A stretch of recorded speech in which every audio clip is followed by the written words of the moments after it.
We have 3 special individuals. You know, every year I try to get different people to come and speak on the volunteer panel. And I'm like, who can I get this year?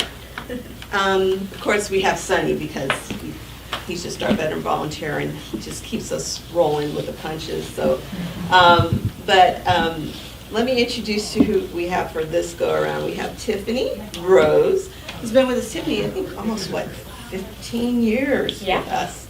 She's our patient vigil. She's done some office stuff. She's done some foundation. Yeah, pediatrics. Pediatrics. Yeah, she actually helps. Yeah, she does it all. So she's one of our long-term standing volunteers, and we're just grateful to have her today. So welcome, Tiffany. And we have Eileen, who is getting ready to graduate and exit out. No, you're done, right? You're transferring. Excuse me. So, but she's going to talk about her bereavement intern experience and what brought her here to Pathways and all some great things that are coming down the pipeline for you. Thank you, Miss Eileen. She's a rock star too. And then we have Sunny, our veteran volunteer, who's going to talk about his experience. And Sunny has helped us get to level 4, and he'll talk maybe a brief synopsis about that, but I'll cover that during this afternoon, how we partnership with the Bay Area Veterans Program. Sunny is also another rock star, and I just wanted you to just listen to what they have to say, and you can kind of ask questions along the way. Mentioned, yeah, I've been doing this for 15 years, and actually a little bit longer than that, because like COVID, and then I moved for a second. Everyone has their own experience on like why you're here or how you got here. Some people have had people on the service. Some people are, I don't know if we still have nuns. Like there used to be nuns that were volunteering. Like you never know who you're sitting next to and like what they're bringing to the table and why they came. I'm sure you guys know each other, but you know, once you come to like our appreciation meal, you'll be sitting at a table and the stories are just incredible about like how people came to volunteer, and no two are like. My experience is I've never heard of, which was when I was 8, my sister died suddenly of a grand mal seizure, but she wasn't an epileptic, so her brain just shut off, and there's never been an explanation. So she dropped dead in front of a friend, and it broke the family. So after that, it's the 80s. You know, there was no services, they didn't believe, you know, my parents were religious, they just thought they would like pray away the pain, I think, and like there was 5 kids, and it just broke the family, and it was irreparable damage. So I'm 8 years old, this mysterious thing happens, and we scattered to the wind. Like, fast forward to college, I took a death, dying, and religion course, and in Pathways, volunteer came in and talked about what he does, and I was like, oh my God, this is how I'm gonna like give back. You know, I've always wanted to do something, but this is like something that I've like uniquely thought, wow, what a gift that like you could say goodbye and that you could help, and that even, especially with the bereavement, that like there are services for people who are left behind.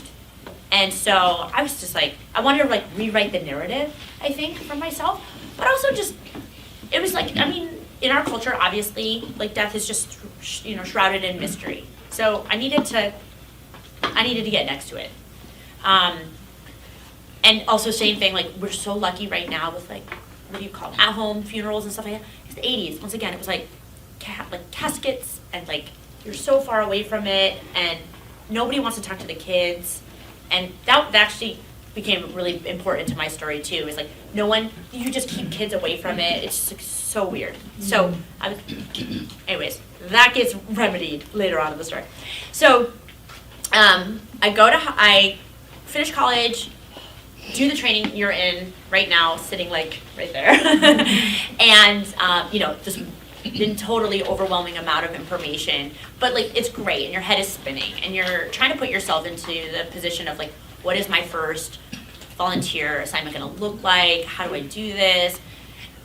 I just have some small advice, which is like, relax, it's gonna go great, because you are more of a witness and like extra hands and help than being like the head of knowing everything, right? You can call your volunteer coordinator, call your social worker if you have questions, if you walk into a situation you don't understand or are not feeling comfortable, but it rarely happens. Like, you are more there as like a steward to make sure that a person in front of you is not in pain, is safe, their body is safe, their environment is safe, and the people that are working with them are also feeling like good about the situation. You're reporting, you're witnessing, and you're facilitating things like a concierge. You know what I mean? Making sure, like, if you have a patient that you're seeing in a skilled nursing facility and they look a little cold, you go to the nurse's station, give them another blanket.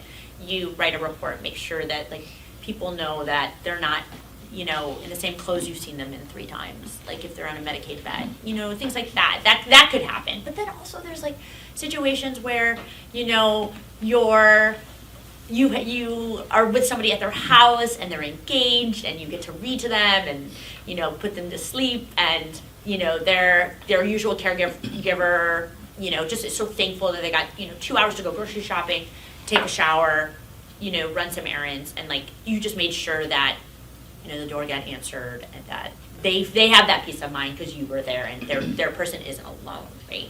So that happens, for me at least, in my 16 years, that's a lot of it, most of the time.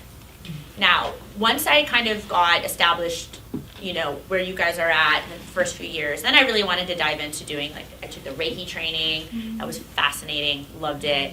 So started to take on some of those assignments, as you'll see, like, in your, on our, like, the Better Impact information, you get to, like, choose who you get to work with. And so, you know, if somebody wants Reiki, I was like, okay, I want to, like, work on that more or whatever. And then I had these like amazing experiences doing that. And then something came up about a training for pediatric hospice. And I don't know if you know this, Evie, but I really wanted to do it. And then I don't want to say it's pushback, but the people who mostly ran that part of it were like, but you're not a parent, right? Like, that's really hard, and like you don't have kids. Like, why do you want this one? And I came at it from like I was the kid, and so that was like so amazing. And I still really like those assignments because a lot of the times, especially in the Bay, if you guys are interested in this, it's a lot of families who are coming from other countries, and the reason why they need help is because they don't have family. And like their family's in India or whatever, and they're a 2-income household, and like they might have a child who has like breathing tubes, and it's a 3-person job to change the baby and not have them pull out the tubes. And like, I mean, there's so much work, and they just don't have enough hands. But then they almost always have brothers and sisters. And those kids are definitely getting, like, I don't want to say neglected, but there's just not enough resources. So a lot of the times I get to kind of like hang out, watch a movie with the kid, check in with how they're doing. Sometimes they ask really like beautiful questions, and you're there just to be a sounding board, right? They'll ask you also same with the children, they'll ask you the most amazing, really like poignant questions, you know, where do you think we go when we die? You know, I always say, well, where do you think we go? You know what I mean? You get to like kind of open it up. And they're actually having like a really unique death experience you'll see. Every stage of life, people are having a very unique death experience, and you're witnessing it, which is like the most, how do you explain? Like the most raw, honest experience. Like, and you get to have it every week, you know. So then, after I started to do pediatric hospice, which is also different because it's not 6 months or less to live, it's that they will not make it to adulthood. So your assignment could be really long. So I've been to like teenage weddings, like people wanting to get married before they pass, like just like all the very like cinematic things, all the way down to like, you know, just being in the trenches and it's, you know, a tough day at work. Then after that, I got certified in Comfort Touch, and then the big one, the big mamma jamma vigil. So that is, you're almost like a volunteer firefighter. Have they talked to you guys about this yet? They've run. Okay, cool. So it's really interesting work where you may not know your assignment, but if you're on the vigil team, there's a lead for vigil, and you get trained up on vigil, and then when somebody's like actively dying, you're brought in for 2 to 4 hours while someone's actively passing, and you may not see them again, but you're on rotation with a group until that person passes. So so it's pretty intense, and it's also like could be long hours. Like you might sign up for like the 8 to midnight time, and then also it's not an exact science. Like this could go on for a day. You could be on the way there and they pass. So it's like it's a real active experience, and you kind of almost don't know what you're walking into sometimes.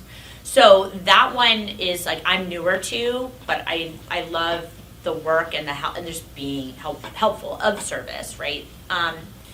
So anyways, what I think I want to tell you guys most of all is that like this is the best, not to like pontificate or like tell you how to feel, but like this has been the best self-care I've ever had in my life.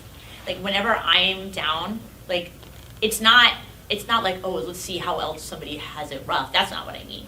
It is the being of service like makes you a person, like makes you like the humanity that like is like that fills your cup up from doing the work. Like do it on your worst day. Like that's the best day to do it. Like go see your patient on that day, because something happens inside you and you just wake up from your own BS. Do you know what I mean? Like whoever's bothering you and your family or like emails or whatever, like if you go have the most honest experience of being of service with somebody, and maybe not even the patient, the caregiver or the child or whatever it is, whatever you walk into, I guarantee you not a single time have I gone and been like, I shouldn't have gone today, or that wasn't a good idea. Like that's never happened.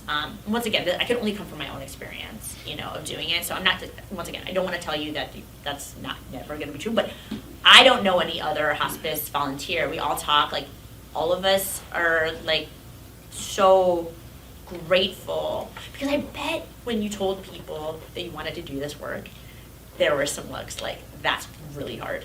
Like, why would you want to do that? I could never do that. You're going to hear that a lot, right? But then I thought about it a lot, and I'm like, well, what volunteer work does anyone say is really easy? Do you know what I mean? Like, you can, like, do that thought exercise. Like, what is easy, and what is worth it that is easy? There's, like, nothing. Everything is hard. Everything's hard. But this reward it's probably the only thing I want to be remembered for. And, like, I have a real job, and I've like accomplished things in my life. I was world champion in a sport. Like I'm married. I love my husband. He's also like my crowning achievement. But like this work is like all I want to be remembered for. I'll like cry thinking about it. But anyways, and also the other thing is bring your own experience to your patients. You all are uniquely qualified as a person who's lived in this world, in the Bay Area, whatever it is. For me, I am like from an athletic background, and I'm a personal trainer and yada, yada, yada. See you for years and years to come at our volunteer appreciation thing we do once a year. I'm like weirdly obsessed with it. It's only like 2 hours.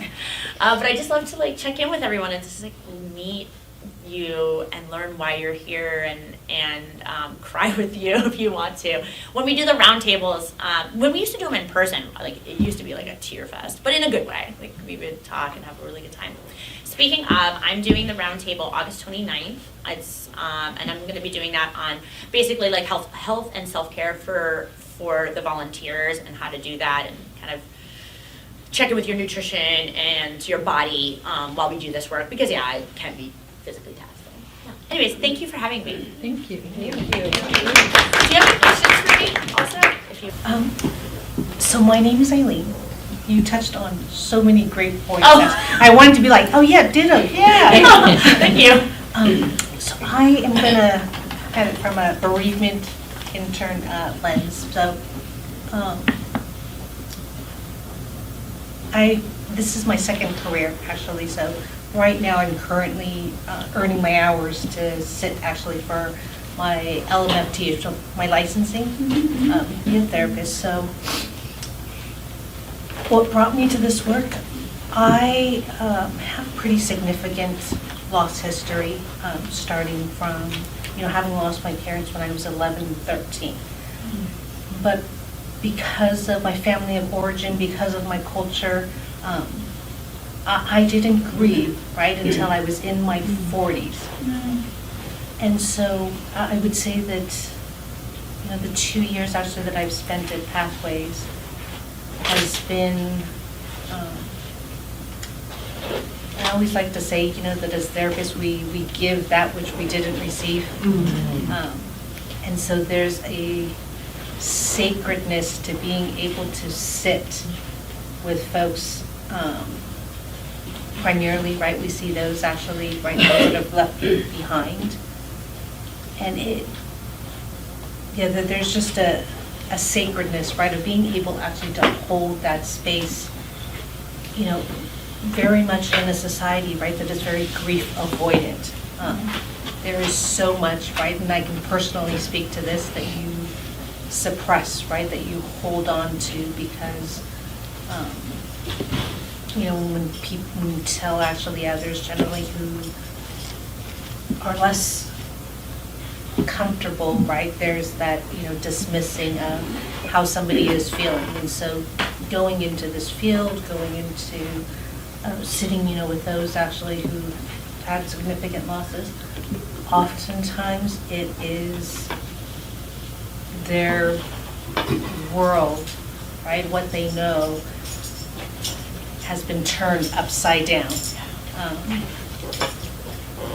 So many people, it's not uncommon, for folks actually to enter and just tell me what to do, right? Tell me how to, get through this. Tell me how to get rid of the pain. And really so much of it is the witnessing, encouraging actually that dialogue that most people actually avoid because they're uncomfortable. As an intern, I remember when we were choosing sites at school, I would say about 70 or 80% actually of the sites, were, school-based. And I remember telling friends that I was going into hospice and, you get that like, ooh, and, but I can say that I've worked in corporate America for 2 decades, and it is super challenging, at times, but also the most rewarding experience that nothing actually has ever compared, right, to anything that I've done in corporate America, because again, there's that human connection. I have teared my first couple of, I would say 6 months, even a year, sometimes even now, right, depending actually who's sitting in front of me, I will start tearing up. And that's actually okay. Of course, you don't want to become so overcome, right, that now your, client has to take care of you, but, the relationship, right, like with the person who has died, it is going to be unique, right, for every single person that you see. There are, if you've grown up, right, in an environment where you are able to express actually your emotions, it's going to be hard to grieve, right? And so, like, patience, just being this training, it's the most beautiful, I think, training on the road to licensure, because it teaches you to be fully present in what can be what I call the roller coaster of emotions. And yeah, it's just really beautiful. So, actually, I don't think I finished my sentence. In the very beginning, right, I literally would have to, like, after a few sessions, right, like, put my head down and just cry. And I think that's one of the other things, crying, right, that roller coaster of experience they're all normal, like responses to loss. And to be able to share that actually with someone and see kind of that light, like, yeah, like this is what grief is. And it is intensely painful. And I have somebody, right, that's sitting actually across from me who's helping to create that space actually to be able to express that, who is helping you to ground, is just, yeah, there's something actually magical about it. Because it is such a normal, right, like experience of life, but one that is not often welcomed.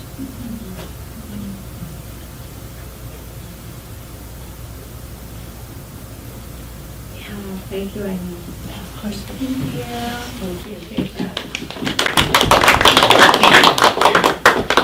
Sunny, you are on.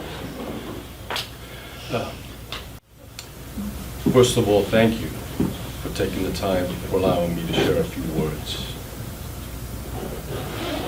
Words that were expressed by Tiffany and Eileen, sentiments I also express, but I'll share it in words that I only understand from a military veteran's perspective. My name is Sher Ranjit Singh Dosanjh. I'm a British American raised in the Sikh and Christian faiths. As a young 17, 18-year-old, I used to carry a lot of caskets from the church to the grave in Portsmouth, New Hampshire, Massachusetts, New York, and the like. Santa Clara County was the Bay Area, or the Santa Clara County captain of the Honor Guard. So we just came from a service in Saratoga. I also got my guests with me, my brother Sam, my sister Dell, and my compadre Stephen, and then U.S. Marine Corps, we got Ronald Bannister. They're assisting me during the day. I ended up here by accident. Somebody asked me while I was in chemical dependency recovery program at Kaiser, hey, do you want to help in hospice? And my messed up mind, I thought it was a sandwich, they give sandwiches to the homeless. I just got out, I was blessed with just coming out of Ten Kirk, which is the veteran homeless shelter. And I didn't know which way was up. I was kind of wandering around. My hair was down to here. And I had this cowboy hat on. So they're like, who's this guy?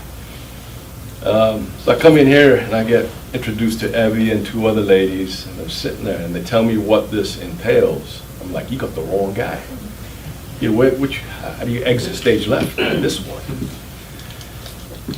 So I don't know what I'm doing. I was sitting over here doing the training, and a whole new world opened up to me that I kind of thought I knew as a youngster, but I didn't have the vocabulary until I sat in this room and all the connections started to be made. They talked about PTSD, post-traumatic stress disorder. Then they talked about persistent complex bereavement. I don't know why they used the word disorder, but grief. And then there's something that rocked my world when I was here, was when Deborah Grassman from Hospice from Tampa came over. And she talked about how she sat bedside with over 10,000 veterans in their dying days over a course of 20, 25, 30 years. And what her experience led her to label it a soul injury. She gave me a book. We were sitting in that corner over there about 7 years ago, and I couldn't turn one page without that wave of emotion hitting you. And who am I? I'm just a wise guy from the other side of the railroad tracks. What's all this stuff, right?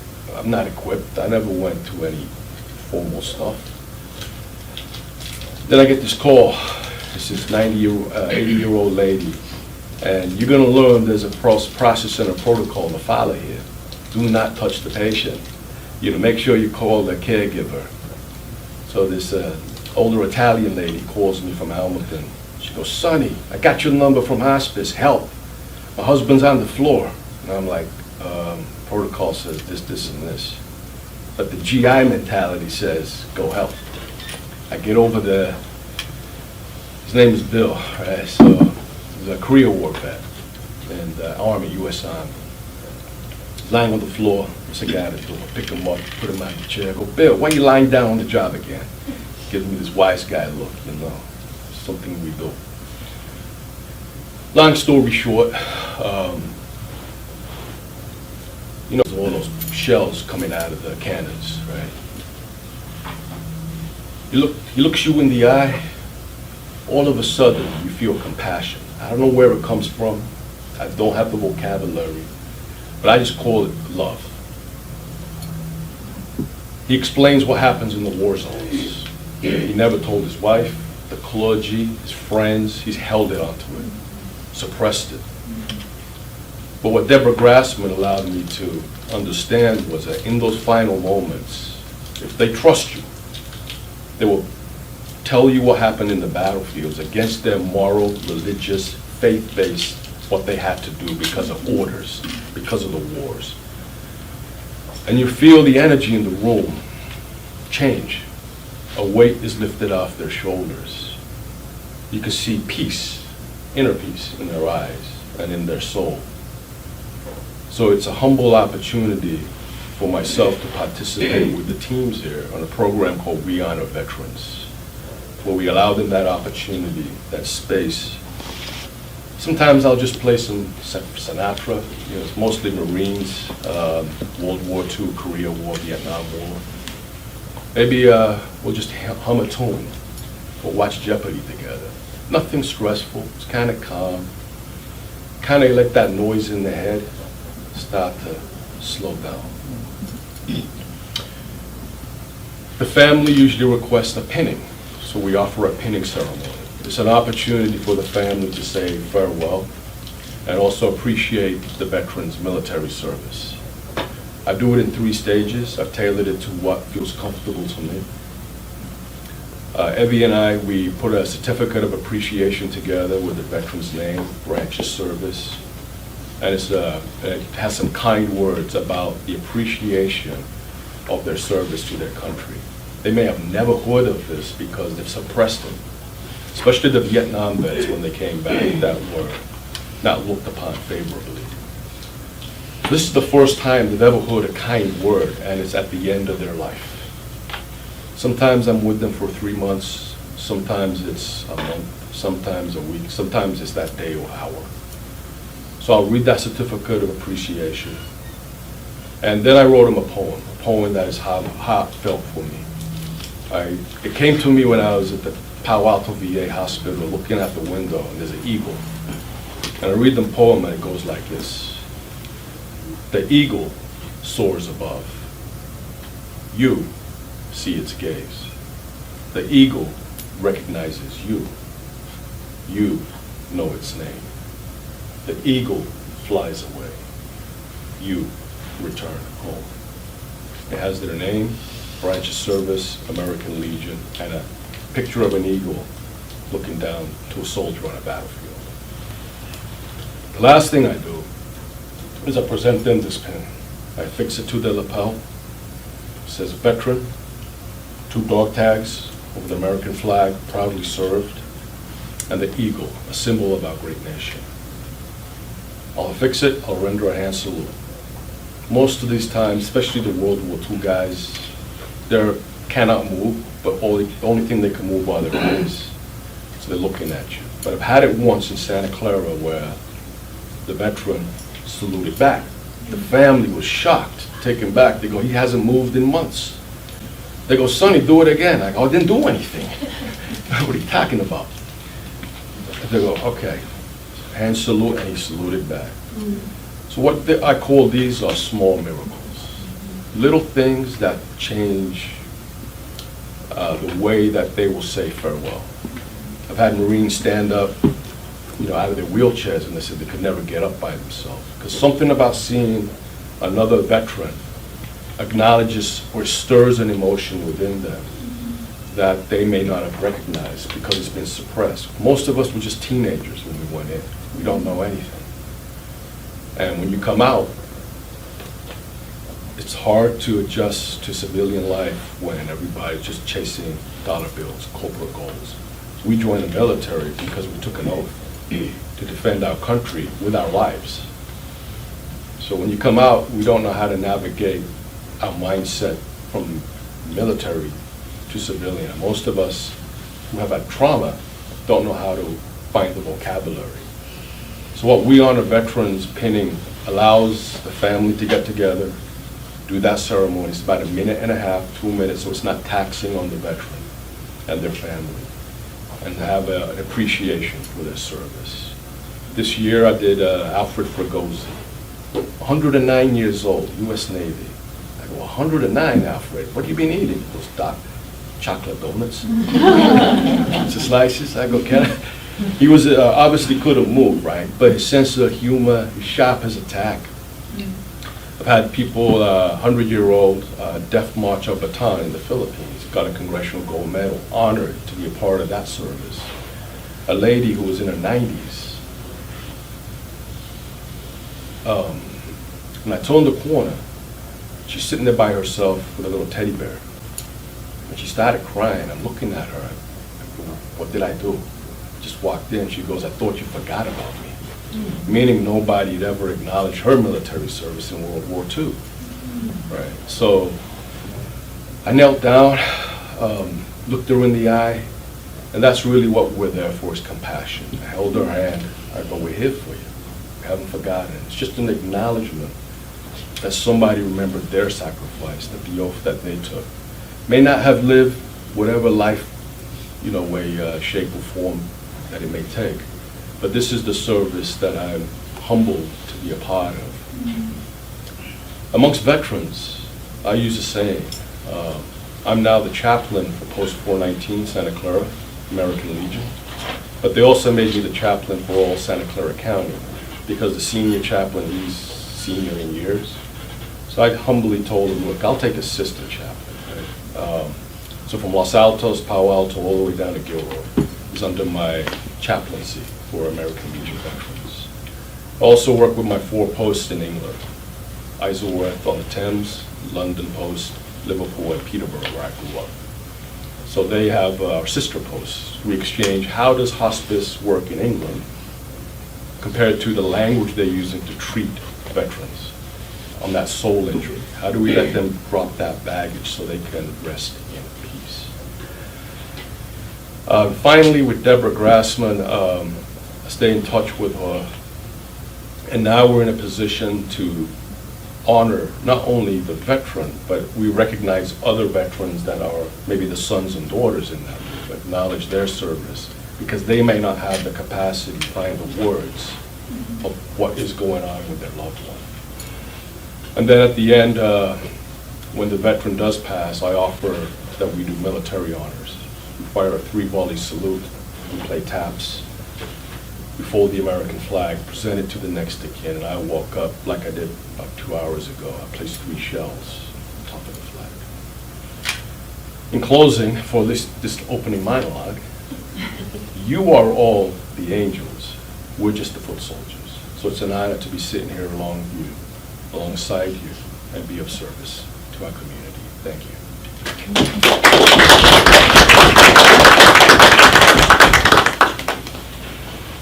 Anybody have any questions? Any questions? Any of the interns? Have any questions for Eileen? Wow.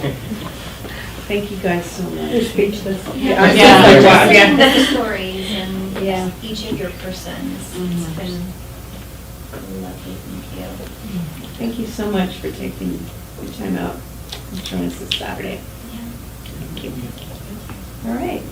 Give them a round of applause.